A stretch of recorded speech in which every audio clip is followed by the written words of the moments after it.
escravo, como aquele que serve, ou como aquele que quer ser servido e quer ter o bom e o melhor. É por isso que Jesus, sabendo da nossa pequenez, é por isso que o Senhor, sabendo que nós somos pó, Ele sempre está pronto para dar uma segunda oportunidade para você. Nós vemos que Davi é um homem segundo o coração de Deus, mas ele também pecou diante do Pai. Teve adultério, teve o filho, teve que pagar um grande preço por isso. Mas quando o Senhor dá uma segunda oportunidade e a pessoa resolve estar dentro do centro da vontade de Deus, a segunda oportunidade é melhor do que a primeira.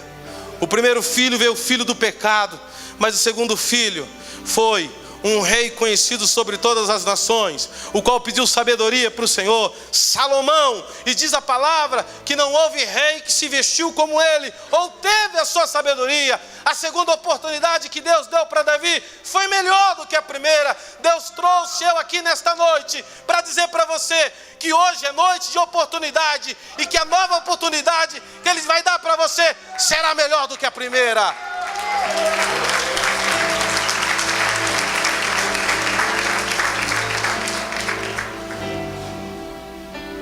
Nós vemos que muitas pessoas pregam sobre Ageu 2, que fala sobre a glória da segunda casa será melhor do que a primeira. E isso é verdade.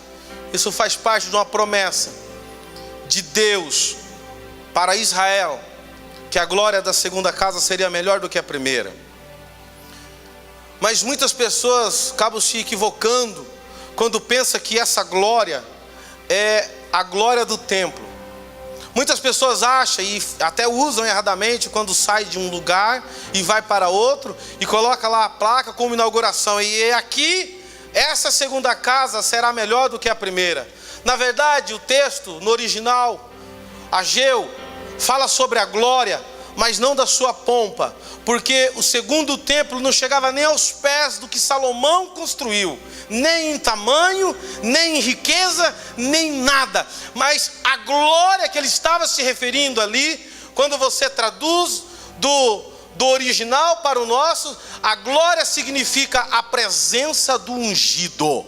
A presença do ungido seria melhor do que na primeira. É por isso que quando você se arrepende, mesmo quando você está errado, e você se coloca diante de Deus, Deus está pronto para que a segunda oportunidade seja a glória, a presença de Cristo, a presença do Senhor na sua vida. E nada e ninguém vai impedir para que a glória se manifeste na sua vida. É por isso que a oportunidade que Davi teve, então ele não se livrou dela. Jó também tinha de tudo, mas ao mesmo tempo chegou um momento que ele perdeu. O Senhor permitiu. E diz a palavra em Jó 42:2, que Deus mudou a situação de Jó, mudou o cativeiro dele. O que é que está tirando a sua alegria nesses últimos dias? O que é que está fazendo com que a sua esperança ela vira uma desesperança? O que é que está fazendo com que você desista dos sonhos que o próprio Deus sonhou e falou para você? Essa não é hora de retroceder, não é hora de desistir, mas é a hora de você olhar para a frente e ver que o que Deus tem para você é muito melhor do que agora. É por isso que quando nós temos uma festa aqui hoje, nós precisamos crer que amanhã será melhor. Você precisa tomar cuidado. Talvez os seus olhos estejam te enganando, talvez os seus ouvidos estejam te enganando, talvez o seu coração está te enganando. Eu lembro quando a primeira vez que eu fui na Transamazônica, nós temos lá 6 igrejas nas vicinais, em próprio dito nas Transamazônicas, que tem lugar que não tem nem nome de cidade, chama-se quilômetros. Nós hoje conseguimos fechar de ponta a ponta a Transamazônica, que tem mais de 1000 quilômetros. Começando em Itaituba, o mês que vem estarei lá inaugurando uma nova igreja, aos pés do rio Tapajós, e vai até Santarém, que dá o encontro do rio Amazonas. E eu precisei a primeira vez ir lá, e naquela época o avião era muito caro, E eu fui de ônibus. Saí de Maringá 5 dias dentro do ônibus. 5 dias. Gente, não recomendo isso para ninguém não, viu?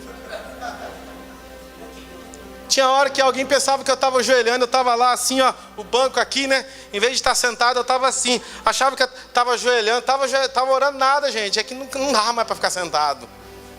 E cheguei lá naquele lugar. A primeira coisa que me disseram foi: pastor, olha, tem que tomar cuidado porque tem muita onça aqui. Eu fui num lugar em que eu entrei numa das vicinais, no quilômetro 90, em que eu entrei 20 quilômetros para dentro da mata. Até 20 quilômetros dentro da mata existe quem mora. Depois daquele lugar para frente, é mata virgem.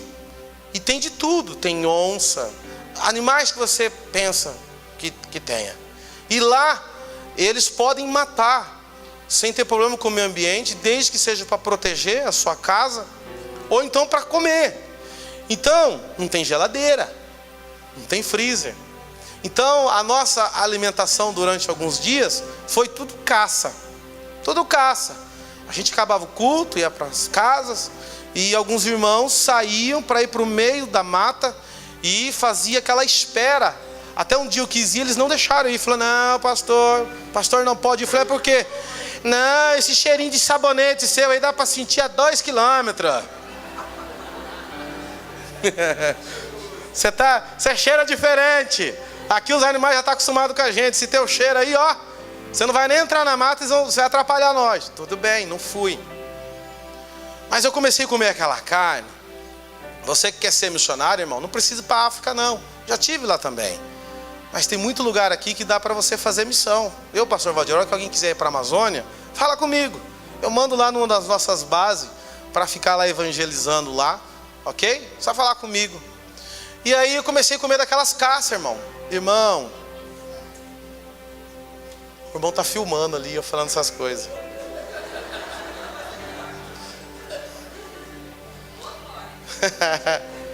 Irmão, me deu um desarranjo de noite. E meu irmão estava junto comigo, pastor Júnior, que é o amigo da onça. A gente dormiu numa casa lá. E eu comecei a passar mal. A lanterna que eu levei não era nem de pilha, porque eu sabia que não ia ter como recarregar. Eu vi alguns dias no Paraguai, comprei aquela que fazia assim, ó, nhaque, nhaque, nhaque. Lembra daquilo? Nhaque, nhaque, nhaque. Lembra, né? Então, eu levei daquela. E aí eu tinha passado durante o dia, visitado algumas pessoas, e chegava lá, espingarda atrás das portas das pessoas. Um irmão lá, conhecido como matador de onça, ele tinha 4 cabeças. 4 cabeças de onça lá, que vinha para comer as galinhas, criação. Então eles tinham que se defender. E aí eu não sei se ele me enganou, se ele quis passar um medo, mas ele me mostrou umas patas lá, falou: pastor, isso aqui é a onça, passou aqui onde? E me mostrou. E eu fui embora. Ele estava mais próximo, fui embora. E naquela noite me deu aquele desarranjo. Eu falei: e agora? Como é que eu vou fazer? Porque eu precisava ir ao banheiro, Israel, do lado de fora. Sabe aquelas casinhas de madeira? Que não tinha. É o mitório mesmo, filho. E lá tinha um problema assim. Você tinha que já saber o que você queria. Ou você entrava de frente,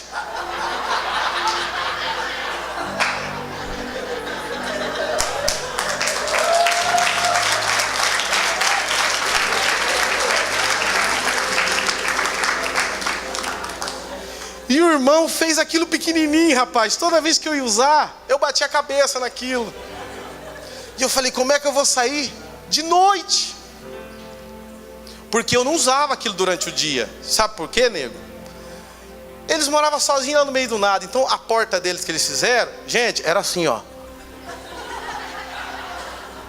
Eu não usava aquilo durante o dia. E eu acho que piorou o negócio. E aí eu dormindo do lado do meu irmão, falei: vou acordar o Júnior. Vou acordar nada. Se eu acordar ele, primeira coisa que ele tiver a oportunidade, ele vai contar para todo mundo. Quem conhece o Júnior sabe do que eu estou falando. O Cornélio vai passar para todo mundo aí. Falei: vou de noite.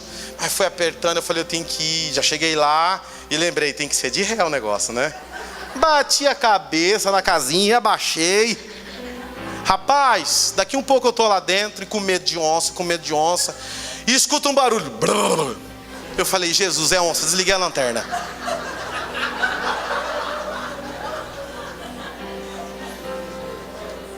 Desliguei. Falei, meu Deus do céu, eu vou morrer aqui nesse lugar, dentro desse banheiro.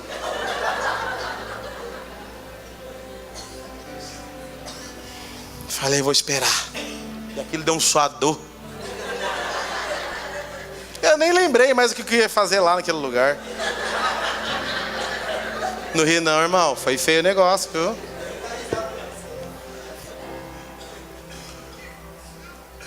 Eu falei assim, eu vou ligar a lanterna agora. Eu vou dar uma olhadinha e ver se tem alguma coisa lá fora. Nheque, nheque, nheque. A hora que naquela fresta, irmão, eu dou uma olhadinha. Irmão, lá fora, numa distância assim de uns 5 metros, irmão, eu vejo um olho vermelho. Falei, é onça, desliguei. E fiquei lá.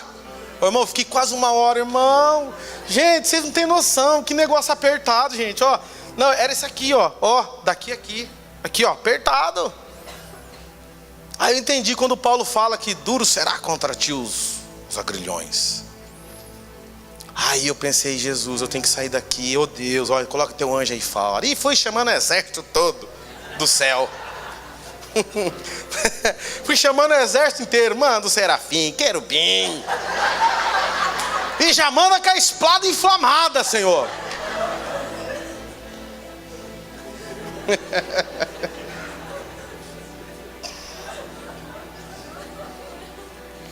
Falei, eu vou sair, Senhor, porque eu sei que eu tenho promessa. Eu não vou morrer nesse lugar, não. Mas eu falei, eu sei que eu vou sair, que não vai acontecer nada comigo, mas eu vou sair num carreirão.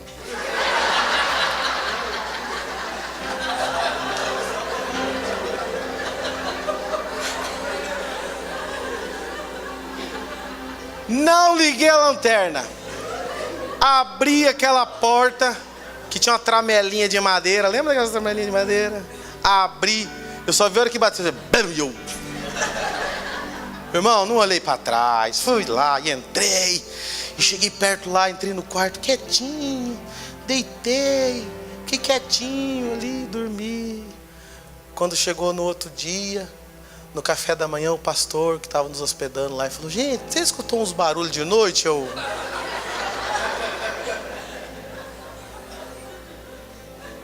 falei, pastor, eu saí de noite com medo, pastor. Falou, mas aí eu contei para ele, falei, pastor, não conta para ninguém não, hein? Aí ele chamou, ô mulher, vem aqui, deixa eu contar um negócio para você. Não, pastor, não conta não, ela não conta a ninguém. Aí eu fui lá com ele. Sabe o que eu descobri naquela noite? E por isso que eu contei, para chamar a sua atenção. Porque os meus olhos me enganaram. Meu ouvido me enganou.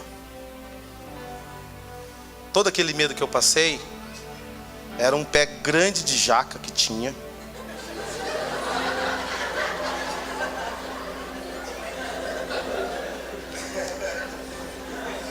Ô Cornélio, não ri não. E a jaca super madura. E as vacas que tinha naquele redondeza lá, a hora que via caindo, bam, eles iam correndo para comer.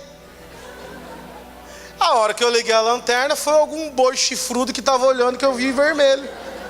Não tinha nada de onça, irmão.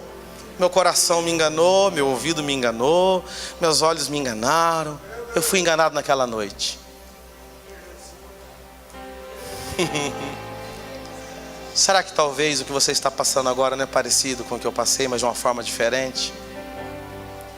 Hein? O que será que está tirando a sua paz? Será que é uma onça mesmo? Ou é uma vaquinha leiteira? Hein? Será que é um bicho ou é uma jaca madura que está caindo? Mas você está tão aflito. Você está tão desesperado que você não está sabendo nem mais o que fazer, nem como tomar a primeira medida. Você sabia de uma coisa? Jesus já pagou o preço por você. O preço já foi pago. E a partir de agora pode ser tudo diferente na sua história. Deus pode mudar o cativeiro. Aquilo que você não aguenta mais falar para sua esposa, o Espírito Santo vai falar. Aquilo que você não sabe mais como tratar com o filho, o Senhor vai tratar. A palavra fala: entrega o teu caminho ao Senhor, confia nele e ele tudo. Mas por que tem hora que nós não confiamos no Senhor? E muito menos entregamos o nosso caminho. Porque entregar o caminho ao Senhor é um ato de confiança, é um ato de entrega, em que colocamos realmente tudo diante do altar de Deus, sabendo que Deus vai fazer o melhor para cada um de nós, sabendo que Deus pode mudar a nossa história, porque Ele conhece as nossas dores, Ele conhece o que nos traz sofrimento. Certa vez um homem, ele, especialista em atravessar de um lado para outro em montanhas, então ele coloca lá uma corda, passando de um lugar para o outro, e ali ele atravessa, e todo mundo fica ali olhando, e ele atravessa a primeira vez, e daqui um pouco ele volta de novo, com bastante naturalidade. Então ele olha para aquelas pessoas que estavam vendo, e pega uma carriola e diz: olha, tem alguém de vocês que tem coragem de ir comigo? Tem alguém de vocês que confia em eu levar vocês aqui para o outro lado? E ali ficou aquela expectativa, e ninguém, mesmo sabendo que ele era capaz. De repente uma criança diz: eu tenho coragem. E alguém falou: esse homem é louco, vai colocar essa criança dentro dessa carriola para atravessar esse grande abismo? E a criança sobe, sem medo, sem nada, coloca as duas mãos na carriola e ele atravessa. E quando chega do outro lado, todo mundo aplaude. Daqui um pouco ele de lá ele fala: agora vocês acreditam que eu consigo voltar com a criança? E todo mundo E ele de novo atravessa. Ele disse: por que vocês não confiaram que eu pudesse levar um de vocês? Então ele revela: esse que eu levei é meu filho. Aquele que é filho, ele confia cegamente no pai. Ele sabe que o pai não vai colocar ele em risco. Ele sabe que o pai tem o melhor para ele.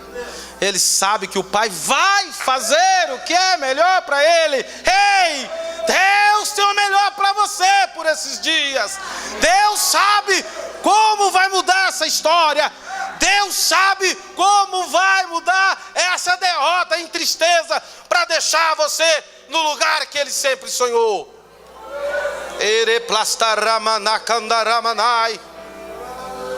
Há momentos da nossa vida que, em vez de se preocupar, é melhor se ocupar. Você está muito preocupado com as coisas? Se ocupe com alguma coisa. Você não sabe o que, mas o que eu vou se ocupar? Facebook? Não. Computador? Não. Vai ler a Bíblia, vai ler a palavra, ela vai falar com você. Em vez de se queixar, comece a adorar. O povo em Israel morreu no deserto porque só murmurava, mesmo tendo milagre, mesmo tendo peixe, mesmo tendo tudo. Morreram, foram enterrados e sepultados no deserto. E em vez de deixar para depois, faça agora. Não, eu vou mesmo, mas primeiro eu vou pagar minhas dívidas, eu vou primeiro me casar, eu vou terminar os meus estudos, para depois eu ter algo com Deus. Não, faça agora, faça agora. Em vez de se acomodar, corra certos riscos. Você precisa aprender a correr riscos. E se for dentro do plano de Deus, o risco pode chegar até a zero. Quando aquelas três figuras e personagens, amigos de Daniel, estavam diante da fornalha, Ananias, Azarias, e quem mais? Tem gente que tem dificuldade para falar aqueles nomes lá, hein? Ananias, Azarias, porque esses eram os seus verdadeiros nomes. Quando eles souberam que eles iriam ser entregues na fornalha, que não tinha mais jeito, eles chegaram diante do rei e disseram assim: olha, nós não vamos nos prostrar sobre a sua estátua. O nosso Deus, olha a segurança que eles tinham. O nosso Deus haverá de nos livrar, mas se Ele não nos livrar, nós não nos prostraremos diante de Ti. Eles tinham certeza e convicção daquilo que eles acreditavam. Eles sabiam que Deus poderia sim livrar, mas eles disseram: olha, se Deus resolver não nos livrar, não tem problema, nós vamos continuar a adorar a Ele. O que você tem feito? Talvez Deus não te respondeu como você queria, então agora você abandonou? Talvez Deus não agiu como você esperava, então você se afastou? Deus não trabalhou na sua família como você queria, então agora você largou? Não aconteceu o seu ministério como você achava, então você desistiu? E o teu Deus, como fica nessa história? Você precisa fazer as suas coisas para Deus, não é para pastor, não é para a igreja, não é para o homem, é para Deus. Porque daí então vai ser muito mais do que fé, vai ser obediência, pois a fé move montanhas, mas a obediência move o coração de Deus. Eu não sei do que você precisa, eu não sei o que você precisa nesta hora, mas uma coisa é certa: a glória da segunda casa precisa estar na sua vida, pois a glória manifesta a presença do Todo-Poderoso, maravilhoso, Conselheiro, Pai da eternidade, Príncipe da paz. Eu lembro quando eu entrava num lugar que pediram para eu visitar, e hoje em dia esse tipo de manifestação não acontece muito, pois o diabo vai mudando as suas táticas. Quando antigamente, quem é a crente há mais de 30 anos sabe do que eu estou falando, quando uma família via a manifestação do inimigo e via a libertação, já se convertia. Isso já não acontece mais. Mas quando eu entrei naquela casa e a mulher falou: meu esposo está diferente, até a voz dele está mudada. Eu perguntei: como é que é o nome dele? E ela disse: o nome dele é X. E eu cheguei e falei: senhor X, o senhor está bem? Ele disse: aqui não é o senhor X. E eu mais um evangelista. Ele disse: vocês não têm poder de fazer nada contra a minha vida, porque essa vida aqui já é minha, e eu não saio deste lugar. Eu coloquei meu trono. Eu era ainda um diácono que estava começando a caminhar pelo Evangelho, mas o Espírito Santo naquela hora falou muito forte ao meu coração, e eu aceitei em termos do que o diabo disse para mim naquela hora. E eu disse: eu não posso nada mesmo, você acertou, mas aquele que está comigo, Conselheiro, Deus forte, Pai da eternidade, Príncipe da paz, a raiz de Davi, Ele pode sim. Queridos, naquela hora aquele homem começou a se entortar, ele começou a se grunhar, e ele caiu ali e ficou liberto instantaneamente. Coloca uma coisa, pode aplaudir o Senhor, ao Senhor Jesus, a Ele toda a honra e toda a glória. Coloque uma coisa no seu coração: Deus sabe que você não pode nada. Deus sabe que você é incapaz. Ô pastor, está acabando com a gente? Não, porque é assim que a gente fala. Quando o Senhor vai lá falar com o Gideão, o que Gideão fala? Hein?